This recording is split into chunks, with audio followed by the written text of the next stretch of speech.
નમસ્કાર તાલીમાર્થી મિત્રો, આકાશ પ્રકાશન નિર્મિત મલ્ટિપલ ચોઇસ ક્વેશ્ચનની આ વિડીયો સિરીઝમાં આપનું ફરી એક વખત સ્વાગત છે. આજે મિત્રો આપણે બેઝિક ઇલેક્ટ્રિસિટીના વિવિધ પ્રકારના મલ્ટિપલ ચોઇસ ક્વેશ્ચનનો અભ્યાસ કરીશું. પ્રશ્ન નંબર 1, અણુમાં વેલેન્સ ઇલેક્ટ્રોન ક્યાં કહેવાય છે? જો પરમાણુની રચનામાં સૌથી બહારની ભ્રમણ કક્ષામાં રહેલા ઇલેક્ટ્રોનને વેલેન્સ ઇલેક્ટ્રોન અથવા તો ફ્રી ઇલેક્ટ્રોન તરીકે ઓળખવામાં આવે છે. સૌથી છેલ્લી કક્ષામાં રહેલા, સપોઝ કે કોઈ પરમાણુની રચના આવી આપેલી છે, એની પહેલી ઓર્બિટ આપેલી છે, એની બીજી ઓર્બિટ આપેલી છે, એની ત્રીજી ઓર્બિટ આપેલી છે, ભ્રમણ કક્ષા આપેલી છે. તો આ જેટલી પણ ભ્રમણ કક્ષા હોય, જેટલી પણ ઓર્બિટ હોય, એમાં સૌથી જે છેલ્લી ઓર્બિટ છે એમાં રહેલા ઇલેક્ટ્રોનની સંખ્યાને કહેવામાં આવે છે એની વેલેન્સ ઇલેક્ટ્રોન. એટલે બાકીના ઉત્તરો વિકલ્પો છે ખોટા છે. પ્રશ્ન નંબર 2, કોપરના અણુમાં કેટલા ઇલેક્ટ્રોન હોય છે? ઇલેક્ટ્રોનનો આધાર પરમાણુ ક્રમાંક ઉપર હોય છે. જેમ કે કોપરનો પરમાણુ ક્રમાંક છે એ 29 છે, એવી જ રીતે એલ્યુમિનિયમનો પરમાણુ ક્રમાંક છે એ 13 છે. એટલે કે કોપરના અણુમાં કુલ 29 ઇલેક્ટ્રોન હોય છે. પ્રશ્ન નંબર 3, કોપરના પરમાણુની ત્રીજી ભ્રમણ કક્ષામાં કેટલા ઇલેક્ટ્રોન હોય છે? જે તે ભ્રમણ કક્ષામાં વધુમાં વધુ ઇલેક્ટ્રોન સમાવવા માટેનું એક સૂત્ર છે 2n². અહીંયા આગળ n છે એ ઓર્બિટની કે ભ્રમણ કક્ષાની સંખ્યા છે. અહીંયા આ પ્રશ્નમાં આપણને આપેલું છે કે કોપરના પરમાણુની ત્રીજી ભ્રમણ કક્ષામાં, એટલે અહીંયા આગળ n ની જગ્યાએ આપણે 3 લઈએ, 3 નો સ્ક્વેર કરીએ એટલે કે 2 × 9 એટલે કે 18. એટલે કોપરની પરમાણુની ત્રીજી ભ્રમણ કક્ષામાં વધુમાં વધુ 18 ઇલેક્ટ્રોન હોઈ શકે. એ આપણા પ્રશ્નનો ઉત્તર છે. પ્રશ્ન 4, કંડક્ટર દ્વારા 1 એમ્પિયર પ્રવાહ માટે 1 સેકન્ડમાં કેટલા ઇલેક્ટ્રોન આગળ વધશે? કોઈ તાર આપેલો હોય અને આ તારની અંદર જે પસાર થતા જે ઇલેક્ટ્રોનની સંખ્યા છે, આ ઇલેક્ટ્રોનની સંખ્યા જે તે તારના આડછેદમાંથી પ્રતિ સેકન્ડે છે એ 6.24 એને ગુણ્યા 1018 જેટલા ઇલેક્ટ્રોનની સંખ્યા છે એ પસાર થતી હોય છે. અહીંયા આગળ આપેલું છે ડી ઓપ્શનમાં 6.24 × 1018 એ આપણો સાચો જવાબ છે. વિદ્યુતના જથ્થાનું સૂત્ર શું છે? વિદ્યુતનો જથ્થો છે એ ક્વોન્ટિટી, એનો એ જથ્થો છે એ તારમાંથી વહેતા વિદ્યુત પ્રવાહ અને કેટલા સમય માટે વિદ્યુત પ્રવાહ પસાર થાય છે એ બંનેના ગુણનફળ જેટલું હોય છે.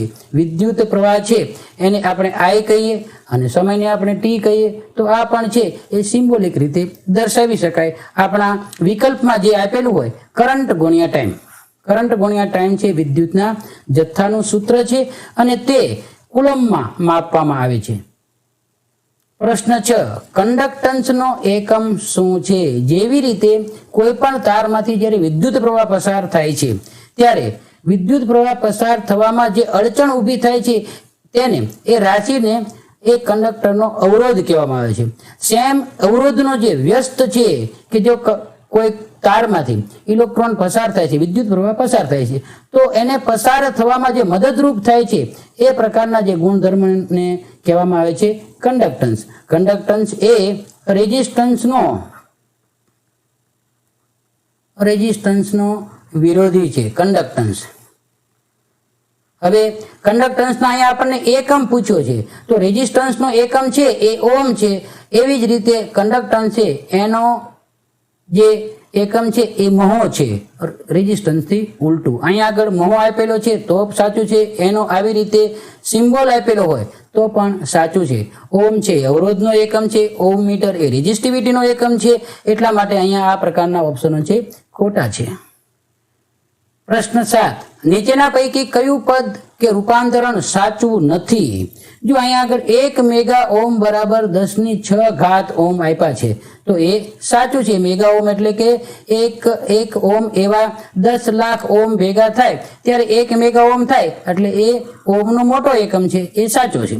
1 કિલો ઓહમ છે તો 1000 ઓહમ જ્યારે ભેગા થાય છે ત્યારે 1 કિલો ઓહમ થાય છે, એટલે આ પણ રૂપાંતરણ છે, એ સાચું છે. Kilo ohm to ohm.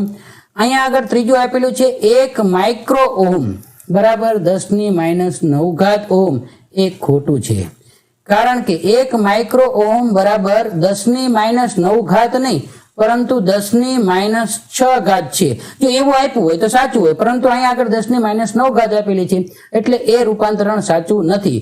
બીજું, અહીંયા આગળ જો માઇક્રો ઓહમ આપેલું છે એની જગ્યાએ જો નેનો ઓહમ આપેલું હોય તો પણ આ વિકલ્પ સાચો હોય, પરંતુ એવું પણ આપેલું નથી એટલે આ જે રૂપાંતરણ છે એ ખોટું છે. 1 મિલી ઓહમ એ 10⁻³ ઓહમ એ સાચું છે, કારણ કે 1 ઓહમના 1000 ભાગ આપણે કરીએ અને જે આપણને પરિણામ મળે છે એ 1 મિલી ઓહમ જેટલું હોય છે, એટલા માટે આ પણ રૂપાંતરણ છે એ સાચું છે.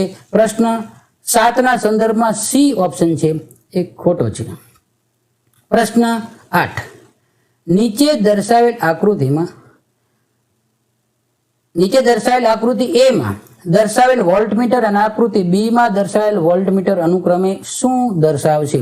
જો આ બંને આકૃતિના સંદર્ભમાં આપણે અહીંયા 4 પોઈન્ટ છે એ યાદ રાખવા જોઈએ. પોઈન્ટ નંબર 1, એક પોઈન્ટ એ છે કે જ્યારે સોર્સ સાથે કોઈ લોડ જોડેલો હોય અને એ લોડની સ્વિચ ઓપન હોય ત્યારે સોર્સ જેટલા પણ વોલ્ટેજ દર્શાવે, જો અહીંયા લોડની સ્વિચ ઓપન છે એટલે કે સોર્સ સાથે કોઈ પણ પ્રકારનો લોડ જોડેલો નથી, એ સમયે એ સ્થિતિએ જ્યારે જે વોલ્ટમીટર રીડિંગ દર્શાવે છે એને કહેવામાં આવે છે EMF, સોર્સ દ્વારા ઉત્પન્ન થયેલા વોલ્ટેજ, ઇલેક્ટ્રોમોટિવ ફોર્સ.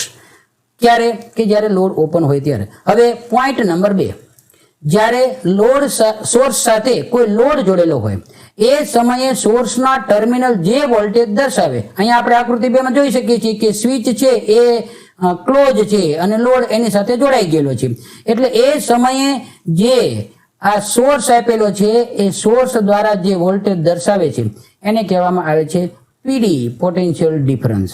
હવે પોઈન્ટ નંબર 3, હંમેશને માટે EMF છે, ઇલેક્ટ્રોમોટિવ ફોર્સ છે, એક વોલ્ટેજ જ છે એ એની જે મૂલ્ય છે એ PD કરતાં વધારે હોય છે, અથવા આપણે એમ કહી શકીએ કે PD નું મૂલ્ય છે એ હંમેશને માટે EMF કરતાં ઓછું હોય છે.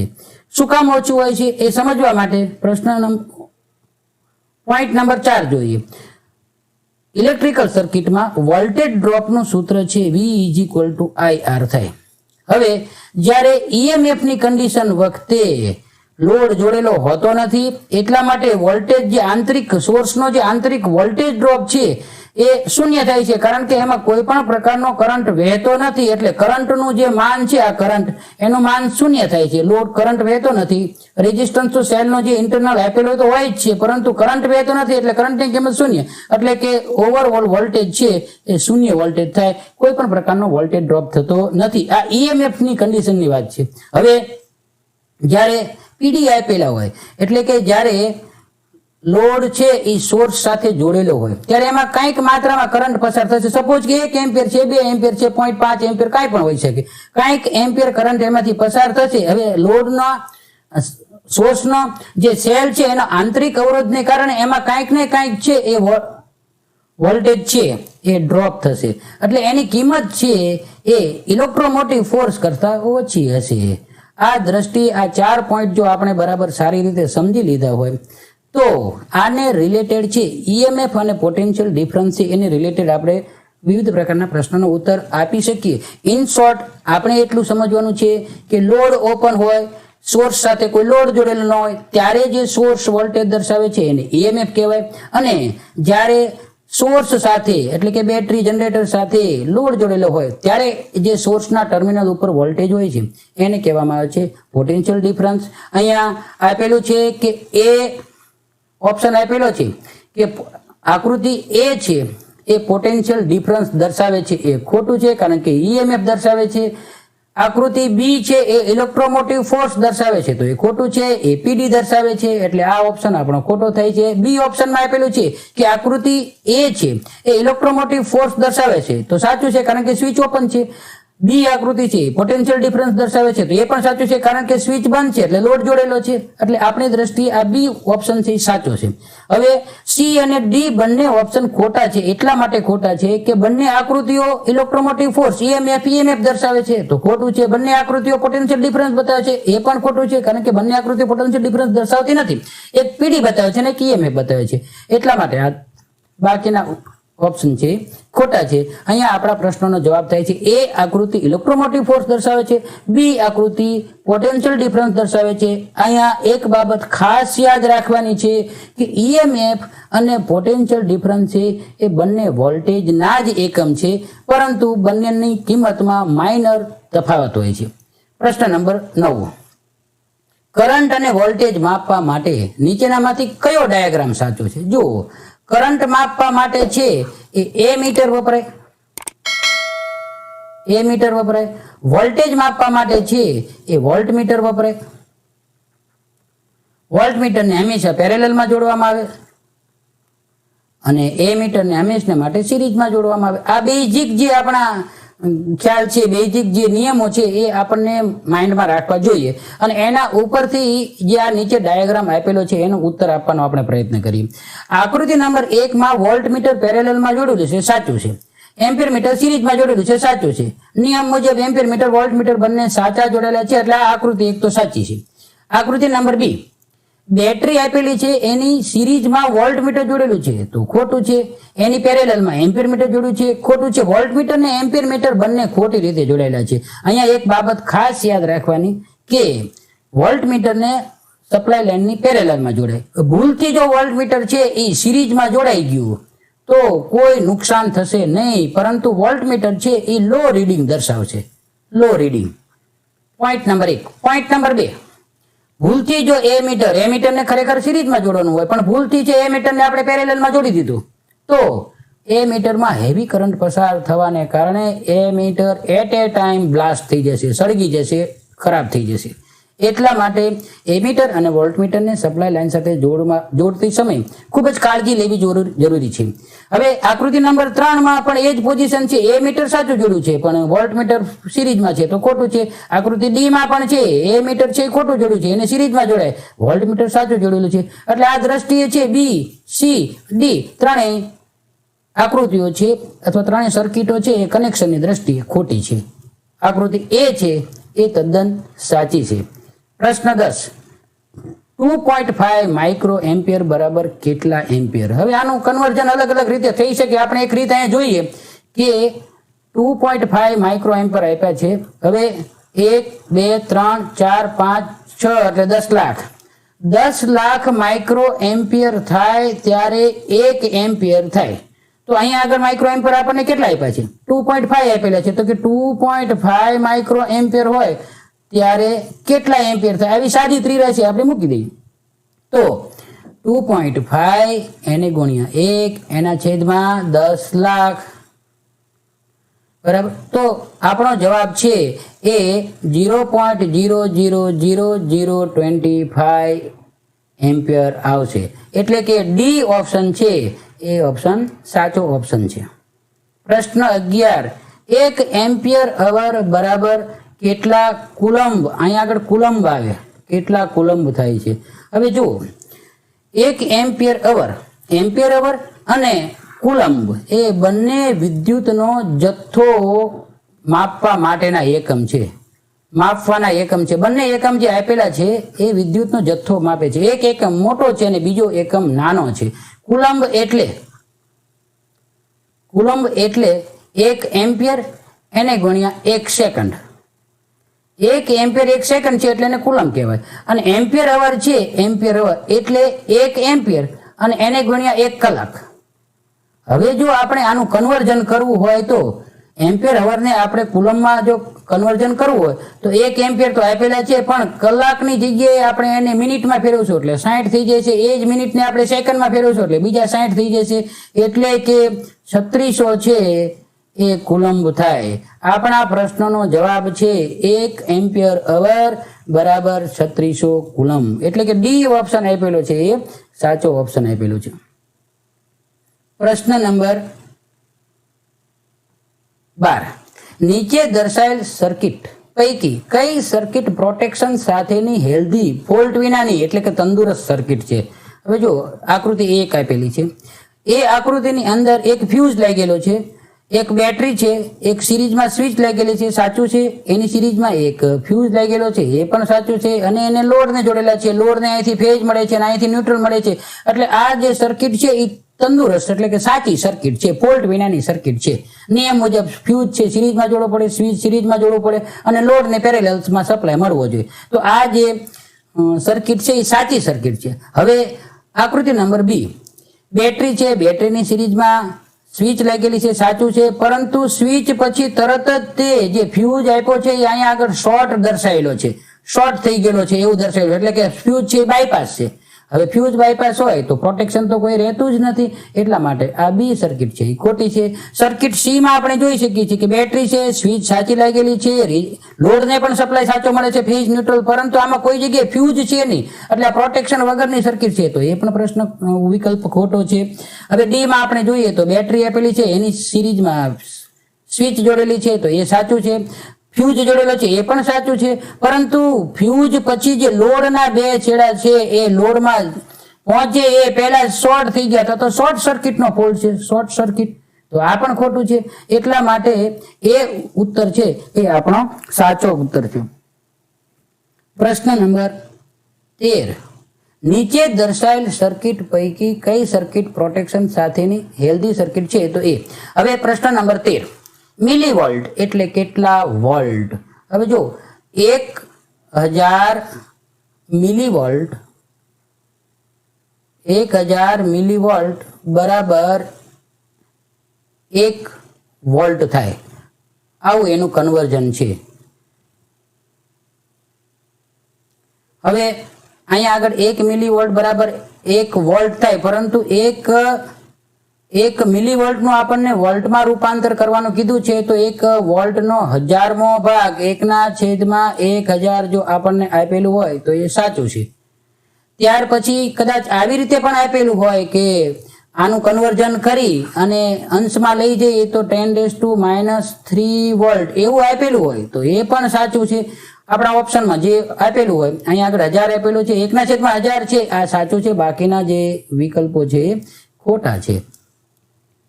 પ્રશ્ન 14, કઈ ઇલેક્ટ્રિકલ રાશિ કંડક્ટરમાં ઉત્પન્ન થતી ગરમીને અસર કરે છે? જો કંડક્ટરમાં ઉત્પન્ન થતી ગરમીને અસર કરે છે એવું આપેલું છે તો એ છે કરંટનો વર્ગ છે, એ સાચું છે. શું કામ સાચું છે?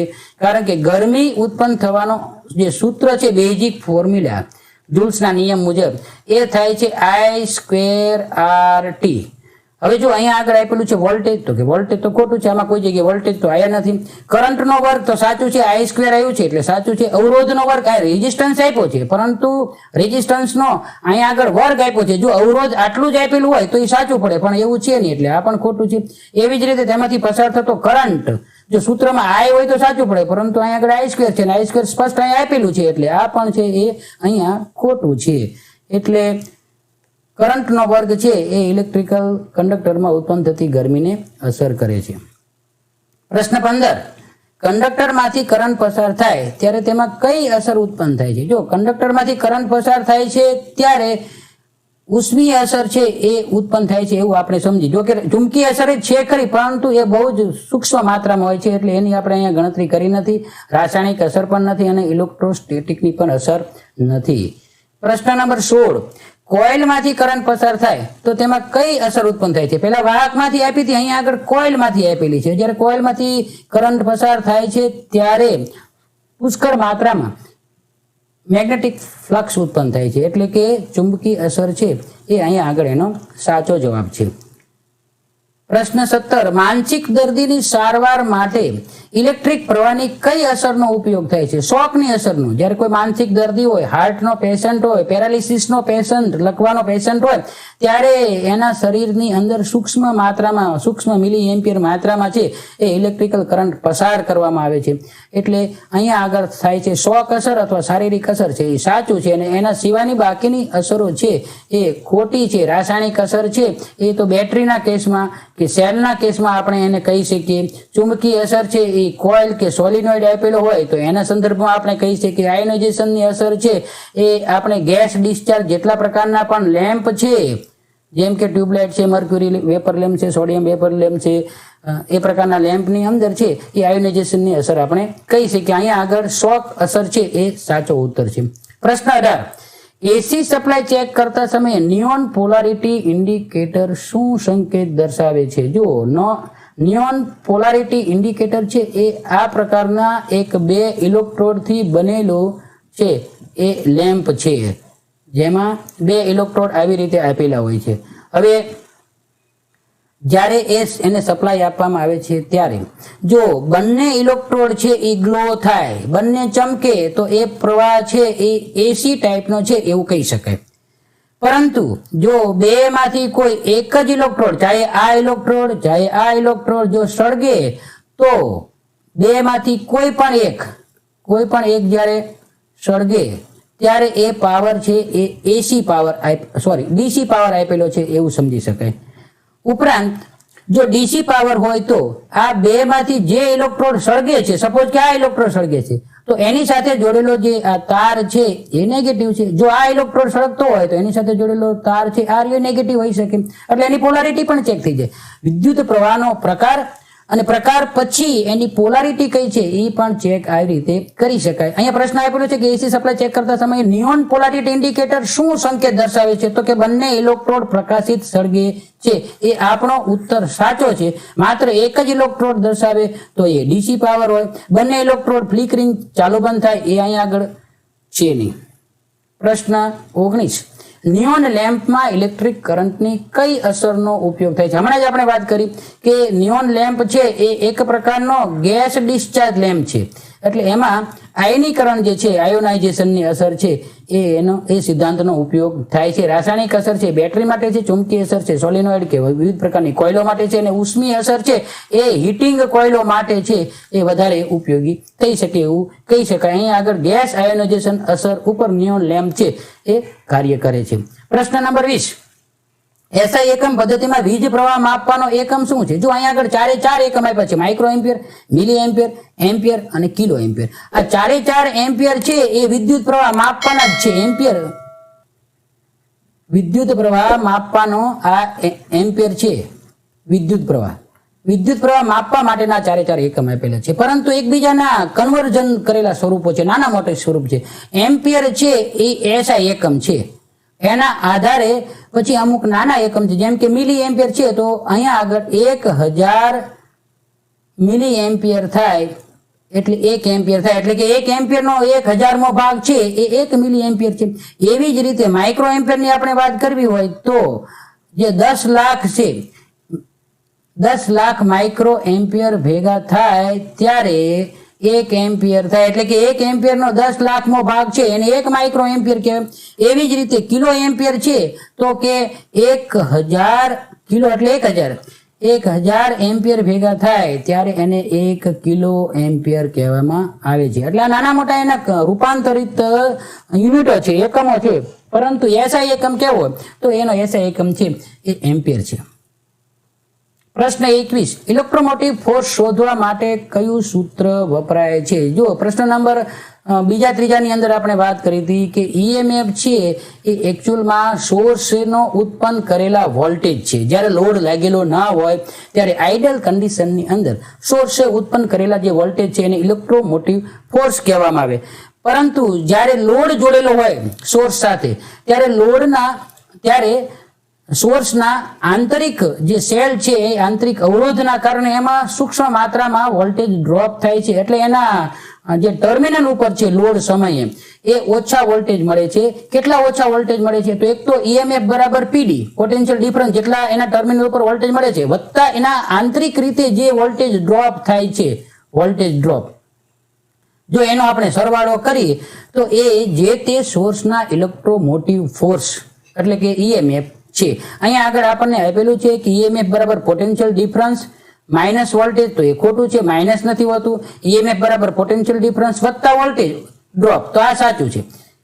ઈએમએફ શોધવા માટે આપણે પોટેન્શિયલ ડિફરન્સ અને એની અંદર વોલ્ટેજ એડ કરી દઈએ તો ઈએમએફ મળે છે. જો આપણને અહીંયા એવું પણ પૂછી શકે કે પોટેન્શિયલ ડિફરન્સ એટલે શું, તો એ ઈએમએફ માંથી જે વોલ્ટેજ ડ્રોપ છે એ આપણે બાદ કરી નાખીએ તો એના આપણને પોટેન્શિયલ ડિફરન્સ મળે છે. અહીંયા આ બી ઓપ્શન છે એ સાચો ઓપ્શન છે. પ્રશ્ન નંબર 22, જો વોલ્ટ મીટરને એ મીટરની જેમ જોડવામાં આવે તો શું થાય? વોલ્ટ મીટરને હંમેશને માટે પેરેલલમાં જોડવામાં આવે છે, એ જે ચર્ચા આપણે અગાઉ કરી લીધી. એ મીટરને હંમેશને માટે સિરીઝમાં જોડવામાં આવે છે. હવે જો ભૂલથી વોલ્ટ મીટરને આપણે સિરીઝમાં જોડી દઈએ તો વોલ્ટ મીટર છે એ લો રીડિંગ દર્શાવે છે, બાકી એને કાંઈ નુકસાન થતું નથી. અહીં એક બાબત ખાસ યાદ રાખવી જોઈએ કે એ મીટરને હંમેશને માટે સિરીઝમાં જોડવું જોઈએ. ભૂલથી એને જો આપણે પેરેલલમાં જોડી દઈશું તો હેવી કરંટ પાસ થવાને કારણે તેનું વાઇન્ડિંગ છે બળી જશે અથવા તો બ્લાસ્ટ થઈ જશે. એટલે લો રીડિંગ છે એ અહીંયા સાચો ઉત્તર છે. Thank you.